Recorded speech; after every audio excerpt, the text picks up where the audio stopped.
Hello everyone. In this lesson and in this series of lessons we are going to introduce you to computer programming through C. C is a computer programming language. These lessons are meant for someone with very little or no prior experience in programming. We are going to keep our assumptions really low. We will start with the basics and carry everyone along. Okay, so let's get started. Unlike most other machines that can perform a finite set of predefined tasks, a computer is a general purpose machine that can perform any computational task. All you need to do is you need to give it a program, which is nothing but a set of instructions to perform a task. A computer is nothing in itself without programs. All the tasks are performed through programs. A modern day computer would have hundreds and thousands of programs in it. There are programs that manage the hardware resources of the computer. We call such programs system programs. And then there are programs that perform your favorite tasks. We call them application programs, like a web browser that you use to browse the internet, or a text editor that you use to create a document. And if any of these programs cannot perform the task that you want to perform, you can write your own program. And that's what we are going to learn in this series of lessons: writing and executing your own program.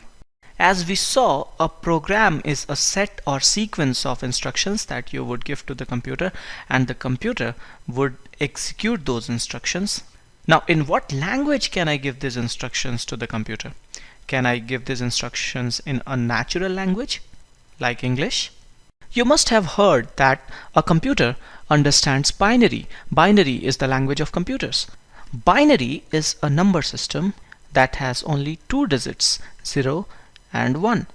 The number system that we use has 10 digits from 0 to 9, and we call it decimal number system.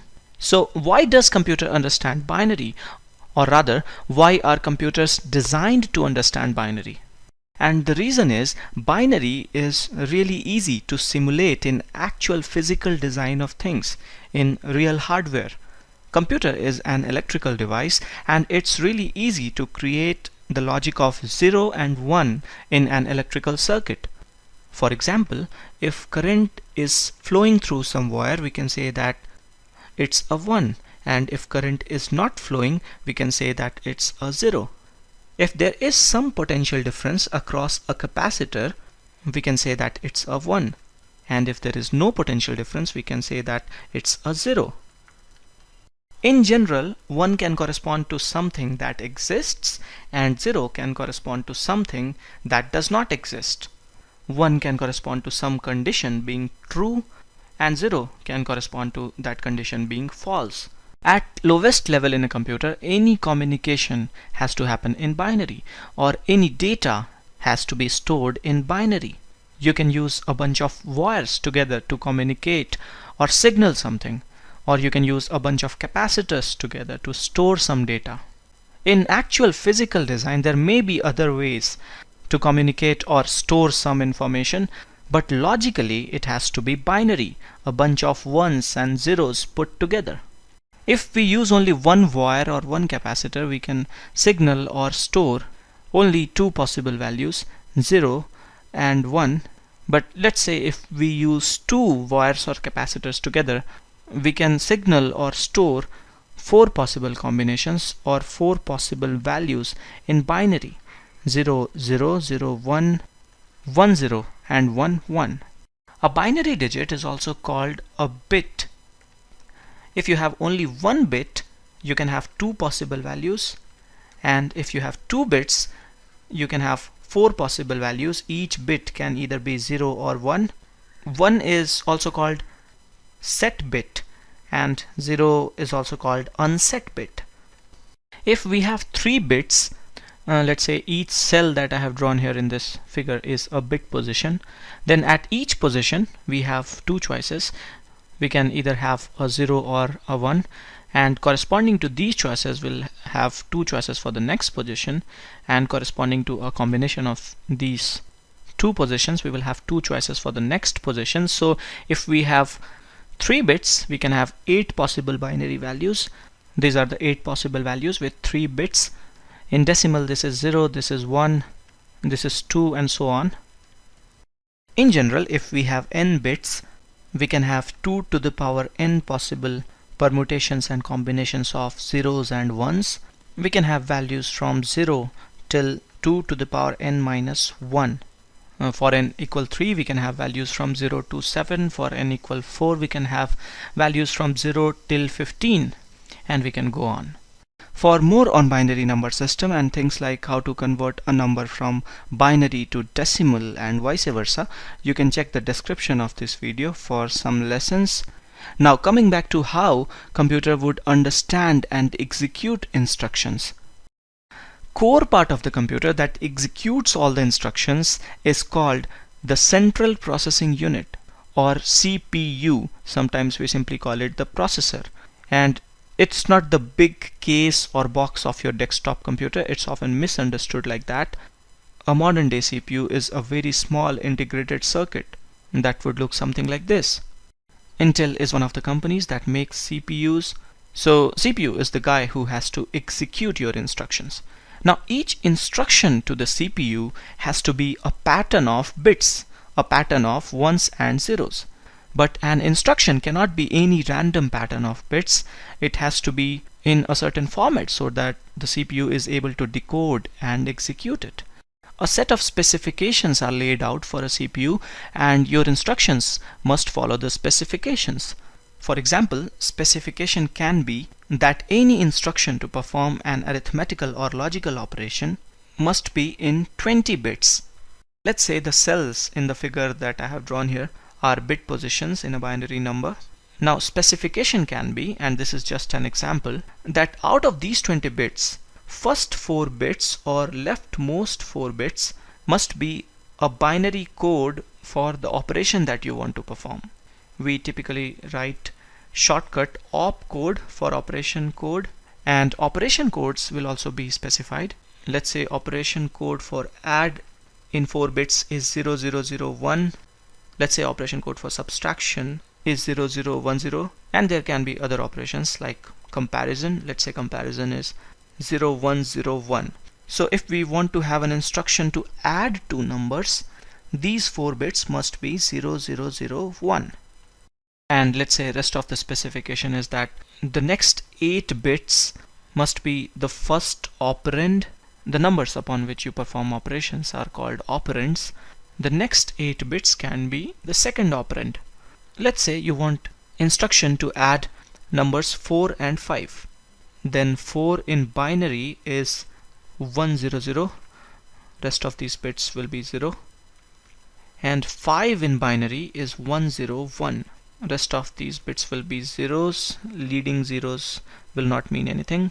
So what you have here in 20 bits is an instruction to add numbers 4 and 5 according to an example specification that I have picked. So here is the deal. This is the language that the machine actually understands and executes instructions in binary as per some laid out specifications. The bits in instruction map to some physical design in circuit, and we do not need to go into those details. Such an instruction in binary is often called machine language instruction. Machine language because it can be interpreted and executed by the machine, or more specifically the CPU. Two CPUs can have entirely different architectures and entirely different specifications for instructions. So machine language instruction for one CPU architecture may not work for another CPU architecture.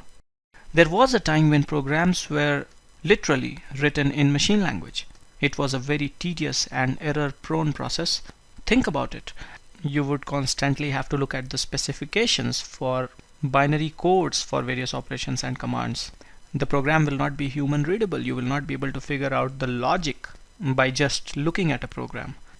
Some improvement came with development of assembly language. In assembly language, we can have a more human readable representation of a machine language instruction. For example, if this is the machine language instruction with one opcode and 2 operands, then in assembly language the same instruction can be written in a more readable form.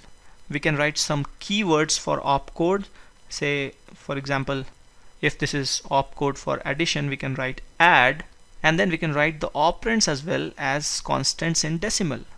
Operand 1 is 4 and operand 2 is 5. One can write an instruction like this in assembly language. The improvement that you're getting is, instead of writing operation codes and commands in binary, you are writing some keywords which will make some sense. Instead of writing 0001 for addition, we are writing add keyword. And instead of writing constants in binary numbers, we are writing constants in decimal. But wait a minute, didn't I say that CPU that has to execute all the instructions will understand only machine language instructions? This guy is shouting it out loud here that I can execute only machine language instructions. So how can we write program in assembly language or whatever we are talking here? Well, you can write your logic in assembly language, and then you can pass the assembly language instructions to a program named assembler, and this assembler will generate machine language instructions corresponding to the assembly language instructions. So basically someone wrote a program named assembler, and with assembler programmers could write a little more readable instructions in assembly language. But there was a problem with assembly language. Assembly language is strongly mapped to machine language. It's just that some binary codes in machine language become keywords in assembly language. So just like machine language, assembly language instructions will also vary from one CPU architecture to another. So if you would try to port your assembly language code from one architecture to another, the same program may not run. You may have to rewrite your program according to a new set of specifications. So both assembly and machine language are specific to architecture of machine. Such languages, the instructions in which depend upon the architecture of machine, or more specifically the architecture of CPU, have been called low-level languages. There was need for programming languages that would not be specific to architecture of machine. Such programming languages were called high-level languages. A high-level language is supposed to have more elements of natural language, and it's supposed to make the life of a programmer a lot more easier, because he will not have to care about all the detailed low-level specifications of the machine. And now let's talk about high-level languages. High-level languages give you abstraction from machine architecture. So many high-level languages have been developed till date. I would name some of them. We have C. Finally, I took the name of C after so long. We have C++, we have Java, we have Python, and a couple of old ones like Fortran, Basic, and the list goes on. Fortran was the first high-level language developed by IBM. Now, even with high-level languages, we cannot skip the basic rule that finally the instructions that will be executed have to be in machine language. There are two possible execution models for high-level languages. Some languages are called compiled languages. For these languages, we would have a program that we would call compiler. Compiler will be different for different languages. It will also be different for different machine architectures. Compiler will take your program written in a high-level language. We typically say that it takes your source code written in a high-level language and generates machine code, set of instructions that can be executed directly by the CPU. C is example of a compiled language. How it typically works is that to the compiler, you would give a file or a group of files containing your program in high-level language. Let's say app.c is the file that will contain your program in C. The compiler will generate another file that will be executable on the machine. Let's say it will create something like app.exe. Exe files are executable files on Windows machine. The process of generating executable files from source code written in high-level languages is called compilation. Basically, compiler performs compilation.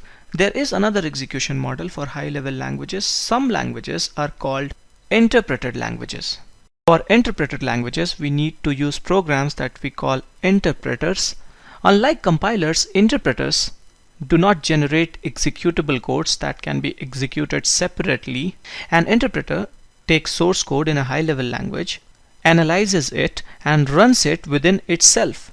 No executable file is created. Program is executed within the interpreter. We will not go into the details of how it really happens. Python is an interpreted language. Theoretically, any language can be compiled or interpreted, but practically languages fall into one of these categories. Either they're compiled or interpreted. So there are so many high-level languages, and we are saying that we will learn programming through C. First of all, why there are so many languages and which language is good? Actually, there is no good or bad language. Some languages were written to overcome the limitations in previous languages. Some languages were written to make a certain set of tasks easier. But as such, basic constructs and primitives are same in most languages. And what you can do in one language can be done in another language. There would be very few exceptions. If someone knows one of the programming languages really well, it will be very easy for him to pick on another programming language.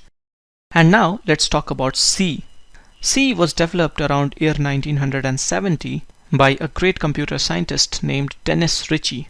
Dennis Ritchie is also the creator of Unix operating system. In fact, Unix operating system was written in C. C is a high-level language and it needs compilation. C is still a very famous programming language, and most of the other famous programming languages like C++, Java or C# derive their basic structure, derive their basic constructs from C. So if you know the syntax of C, it's really easy to onboard these other languages, at least for the basics. And C gives you a lot of low-level control on machine. Some people say that C is somewhere in between a low-level language and high-level language. So working with C will give you a lot of insight into computer architecture, and I think it's good for a computer science engineer.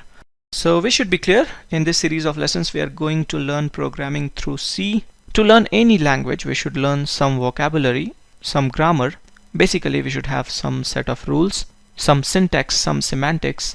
Of course the rules for a programming language will be much more stricter than rules for a natural language.